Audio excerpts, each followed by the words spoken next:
Hi there, beautiful quilters and creatives. Welcome back to the Quilters Coach podcast. I'm so glad you're here with me today, episode 225, How to Handle Thanksgiving Dinner and Beyond. So as we move through November together, I want you to know that I'm committed to supporting you, not just through the holiday season, but throughout the entire year. This is the time when so many of us start feeling that familiar tug of old patterns, whether it's reaching for food when you're stressed, clicking add to cart when you're feeling empty, or scrolling endlessly when we should be resting or being more creative. Here's what I've learned after losing 50 pounds and coaching thousands of quilters and creatives. You don't have a knowledge problem. We all know how to eat well, how to budget, how to set boundaries. What we have is a thinking problem. When we don't know how to process our emotions, we distract ourselves instead. We shop, we eat, we scroll, we stay busy, and we try to get our worth from other people. But here's another way, and that's exactly what we're going to explore together this month. Whether you're struggling with buying more fabric than 3 lifetimes could use, dreading upcoming gatherings, or just feeling overwhelmed by everything on your plate, I've got tools that actually work. They require superhuman willpower, but because they address what's really happening underneath all those behaviors. And before we dive in, I want to let you know that I have something very special planned for those of you who are ready to go deeper with this work in November. My Black Friday irresistible offer. I can't wait to share all the details just yet. So grab your favorite mug, settle in, and let's talk about how to navigate this season from a place of calm confidence instead of white-knuckled survival. Talk about Thanksgiving dinner. It's just a week away or so, and I'm guessing some of you are already feeling that familiar knot in your stomach. Not just about the family dynamics or the cooking stress, but about the actual food. Maybe you're already planning what pants have the most forgiving waistline, or promising yourself you're going to be good until Thursday so you can let loose at dinner, or dreading the inevitable food coma and the shame spiral that usually follows. If any of that sounds familiar, this episode is for you, because here's what I want you to know. You can enjoy Thanksgiving dinner without the food hangover. When you eat a lot of rich food, I'm talking about the emotional hangover, the shame, the regret, the I can't believe I did it again feeling that can last for days. Today, I'm going to walk you through exactly how to prepare for any eating event, Thanksgiving, Christmas, dinner, office parties, family gatherings, in a way that sets you up for success instead of self-sabotage. But before I do that, I do want to share a win from one of my clients. This one was really interesting because she had just had day surgery and they had to inflate certain parts of her body. She left the hospital 3 pounds heavier. So there's a couple of celebrations. One is she just recognized that's what happens. Our body can go up 3 or 4 pounds. Obviously, I didn't eat 3 times 3, 3,000, 9,000 extra calories. She knew her body was reacting, and she didn't go and spiral and eat a bunch of stuff. But the other thing that was really interesting is she didn't have treats planned. I'm going to have this when I get home, and I'm going to have these candies waiting for me, or these cookies, or whatever that is, even though her husband's a baker. But she didn't have any of that. And it was funny because even when she celebrated, I said, "Oh, you didn't even have treats or anything." She said, "You're right, I didn't." It's so out of her norm.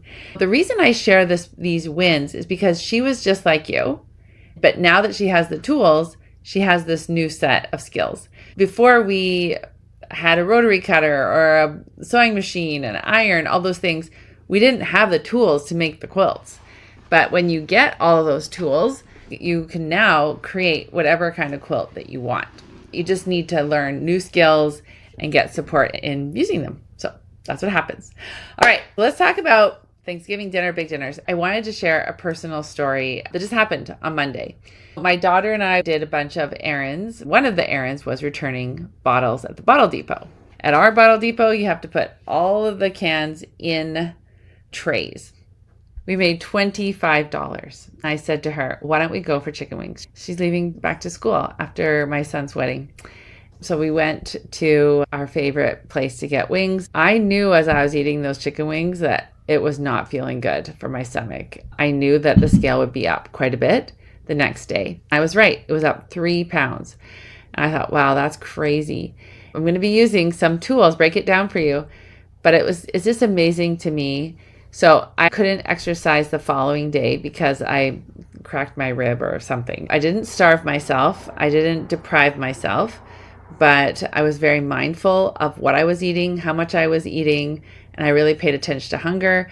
I also was able to think about, okay, you've got enough storage, you're going to be fine. I didn't feel like I was starving and punishing myself. Sure enough, I get on the scale this morning and I'm actually down 3.5 pounds. This works. And I've been doing this since 2019. And it's not about deprivation. It's not about punishment. I'm going to give you some actual tools and strategies that I want to offer to you. And then you can start thinking on your own what works best for you. Because one of the most important parts of the work that I do as a mental and physical weight loss coach is I help you create your own unique plan. I have the Dara way, and you're going to create the Sue way, or the Deb way, or the Lori way. That is the only way that you're going to have permanent weight loss success, is if you take these tools that I teach you and then you make them your own. The problem with being good before the event. How many of you you say, I'm going to be good in the days leading up to the event? You know what I mean. Eating very little earlier in the day to save calories for dinner, or being extra strict with yourself so you can earn the right to enjoy the meal. This backfires in two ways. First, when you show up to dinner already hungry, your brain goes into scarcity mode. It's like your primitive brain thinks there's a famine, so it drives you to eat as much as possible while food is available. The second is that you say to yourself, I've been so good, now I can be bad. Mentality. This sets us up for that all or nothing thinking that makes it almost impossible to eat in a balanced way. It's so emotionally charged, and you're making food of value. One of the things I wanted to say about this one was you're looking at food as a reward as opposed to, I just eat food. And sometimes I eat food that's really rich, and then I create extra storage and have those reserves, and then I get to decide what I want to do with those reserves. When you go in with that attitude, what do you think starts happening? I want you to think about a bank. When you make a transaction with a bank, you put money in and then you take money out. We need to obviously buy groceries. There's all sorts of uses for our money, but I wonder how similar, if you think of it in that way, that might be a little bit more relatable, because if food is really charged for you, or if spending's really charged for you, maybe you could think about it in terms of time. If I gave you $1 for every hour of that day, how are you choosing to use your time? Let's look at step number 1. Accept your current reality. And I do that without judgment. This is going to be the assignment, and this is so helpful. I want you to get a piece of paper. You can even pause this podcast if you need to go grab a piece of paper. Now, I want you to write down what you normally do at your eating events. Now, what you wish you did, now what you think you should do, and what you do. What I want you to do is write down, okay, at these dinner events, I usually save up calories. I try really hard to be good. I drink a lot of water. I might even plan some extra walks. You know the drill because you know yourself. That's why, as a life coach and a weight loss coach, we have to look at your life patterns, your habits, and then work within that.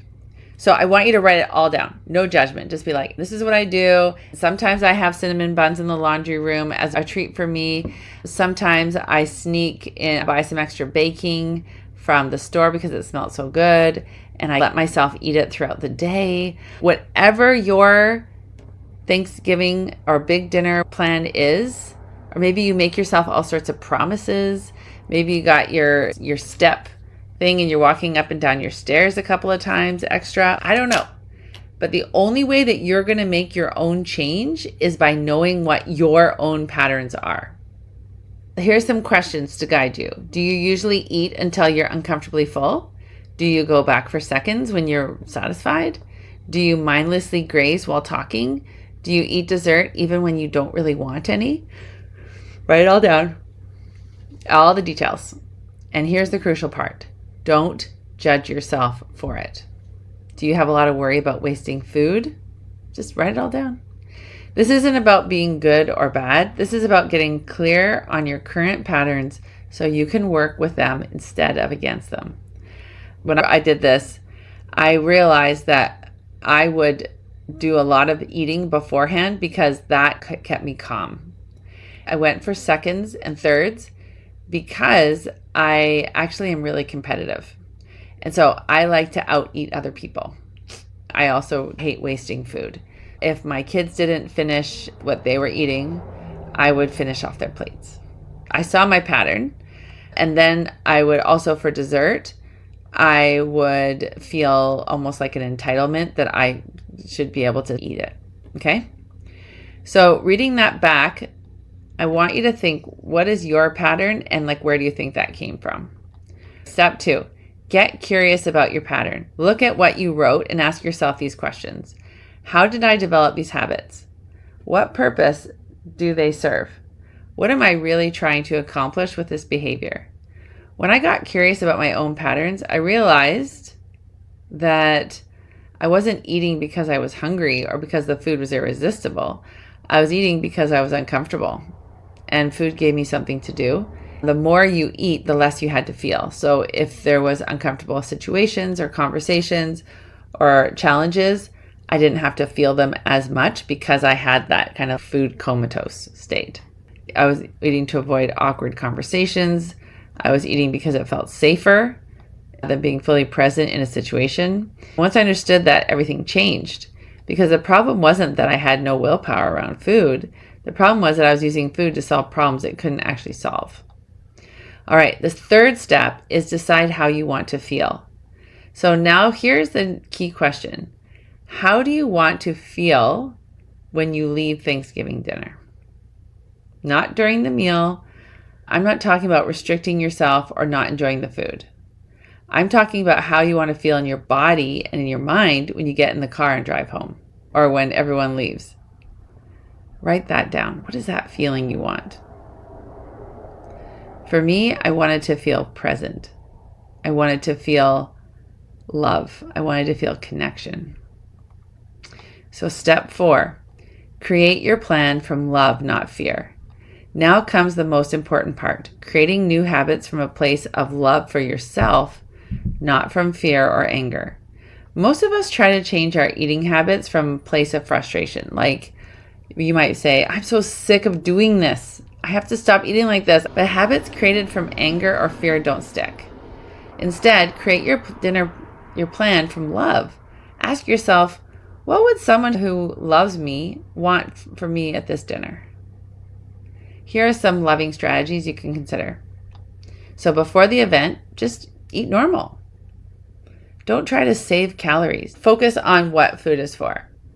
On the day of, if you normally eat breakfast, eat your normal breakfast. If you normally eat lunch and you're hungry and you want to eat it, eat that. Remind yourself this is one meal. This is not your last meal. During the event, put your food on a plate instead of grazing while standing. This is a really helpful tool. Dish up your plate and then sit down to eat. Check in with your hunger and fullness during the meal.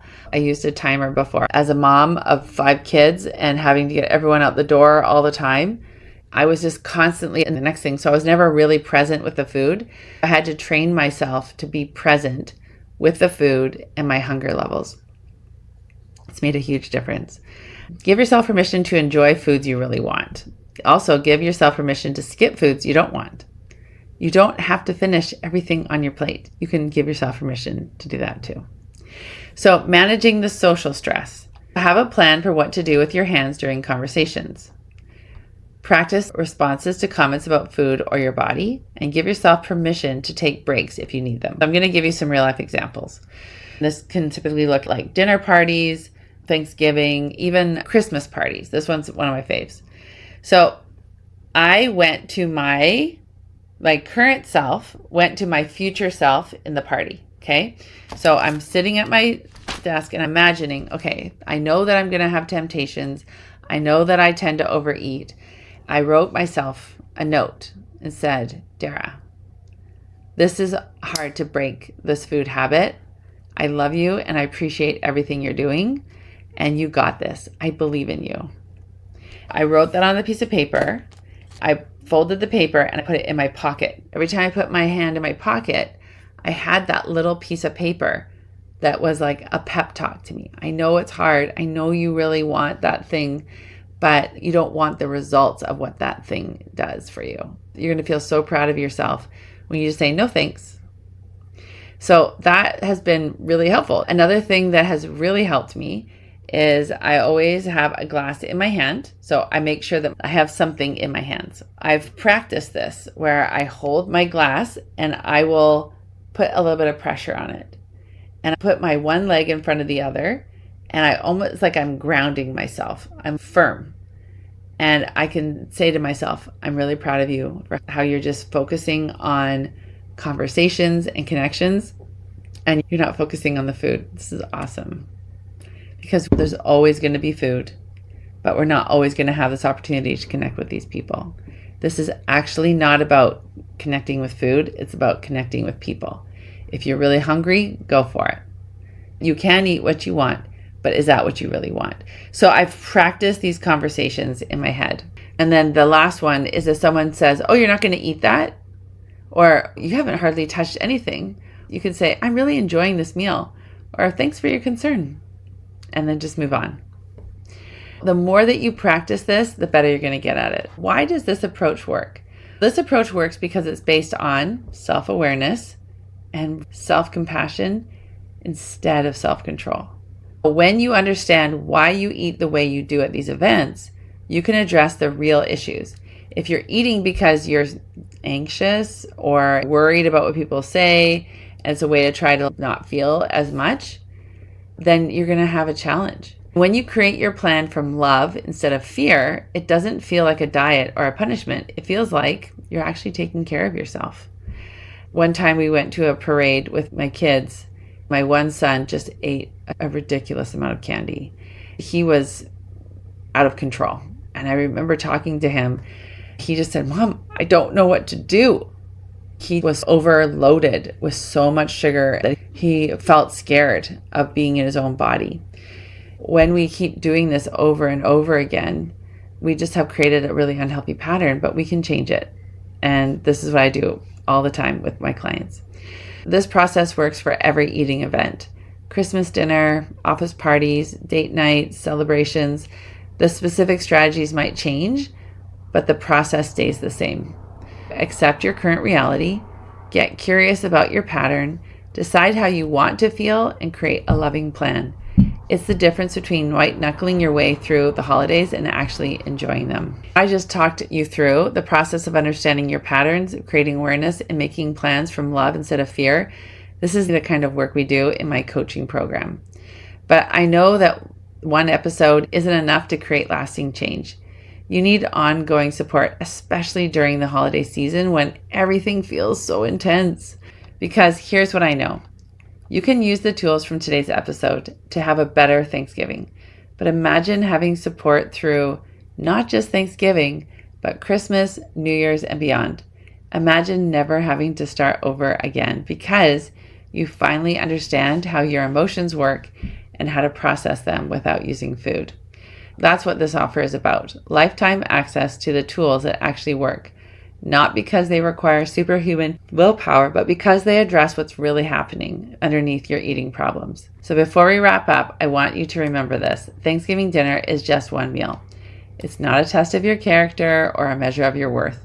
Whether you use these tools perfectly or not at all, you're still a good person who deserves love and respect, especially from yourself. The goal isn't perfection. The goal is progress. The goal is understanding yourself better so you can make choices from awareness instead of reactivity. Thank you so much for being here today. I hope you have a wonderful Thanksgiving, however you choose to navigate it. Until next week, keep creating beautiful things, including a beautiful, compassionate relationship with yourself. I'm Dara, and this has been the Quilters Coach Podcast. Take care.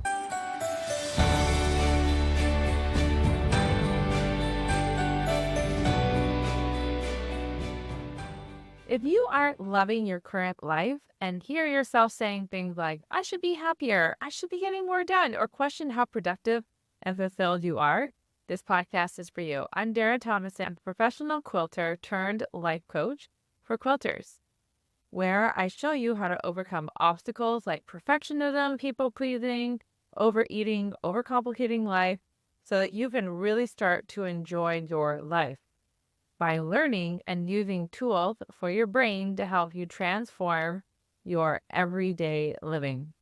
Are you ready to make these changes? I'm ready to help. Let's start your transformation one UFO at a time.